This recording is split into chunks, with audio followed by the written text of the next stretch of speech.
Plain and simple, your child's feet should not be in pain. My name is Dr. Andrew Schneider, and I'm a podiatrist in Houston, Texas.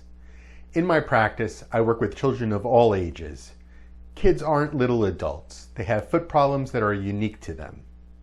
In today's video, I'll discuss how to keep your young child's feet healthy. Before I get into it, please like, share, and subscribe to this video. Also, I wrote a book all about children's foot health.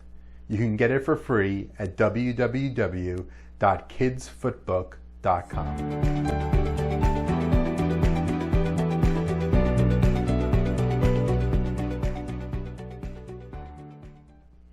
I see kids all the time in the office and around town, and one thing that drives me crazy is parents who put shoes on their infants who are not yet walking. When I point it out, I usually get the same answer. But they're so cute. They are cute, but it's not best for your infant to be wearing a structured shoe. The feet have lots of nerves that send feedback back to the brain. It's how your baby learns to stand and balance. It's best not to have a shoe between those nerves and the ground. Here's what I suggest. Until your baby is walking on his own, stick with cute socks or soft booties. Once your baby starts walking, then you can buy the cute shoes, but make sure they have a flexible sole. For early walkers, I generally recommend Stride Rite. Once your child is walking, you may notice some things that don't seem right. The first is toe walking. This is when your toddler is walking on her toes and not putting her heel on the ground. At first, there's nothing to be concerned about. It's not unusual for it to continue until your toddler's second birthday. By 3 years old, though, your child should be walking with a heel-toe gait. Sometimes there are other causes of toe walking. It's unusual, but a short Achilles tendon can cause toe walking. Other neurological issues, such as cerebral palsy or muscular dystrophy, can also cause toe walking. If your child is developing normally, there's usually nothing to worry about. Many pediatricians are unconcerned if toe walking continues until age 5. As a podiatrist, I have some issues with that. Constant toe walking can cause the Achilles tendon to shorten and contract. This can lead to the feet having to compensate to get the heel on the ground. Where some doctors say, "See, I told you he'd grow out of it," the truth is that it puts your child at risk of other foot and ankle problems. These include flat feet, heel pain, and an unstable gait in general. Often, the child will complain that his feet hurt when he runs long distances, walks, or plays sports.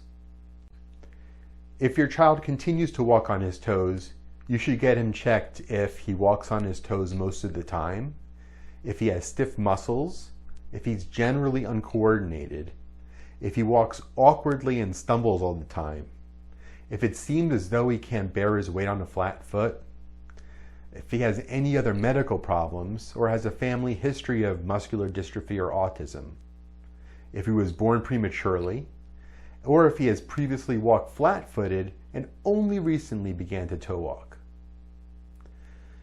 The next condition is when your child is intoeing. This is commonly referred to as pigeon-toed. One cause of this is metatarsus adductus. That's when the front of the foot is angled towards the midline of the body. You can tell if your child has metatarsus adductus because the outside of the foot has a convex C shape to it. If we catch this early, we can use casts to reposition the bones. Mild cases often resolve on their own, but if it's left untreated, you may notice a bump on the inside of the great toe joint forming, and that's called a bunion. Another cause of intoeing is tibial torsion. That's the inward twisting of the shin bone, called the tibia. The tibia twists as it grows and as your child develops. If it doesn't twist enough, the toes will point in towards each other. This often resolves as your child grows and develops.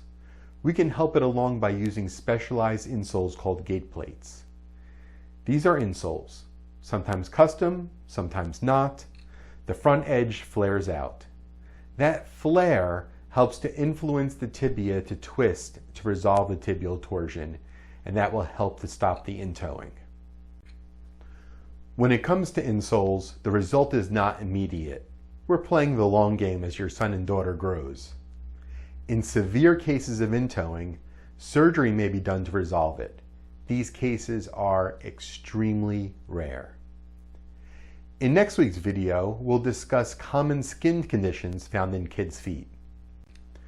Please take a moment to like, comment, subscribe, and share on social media to help others find the information they need.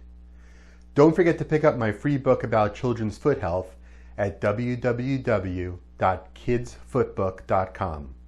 The link is at the top of the description below. If you've noticed that your child is toe walking or intoeing, contact us at the office for an immediate appointment.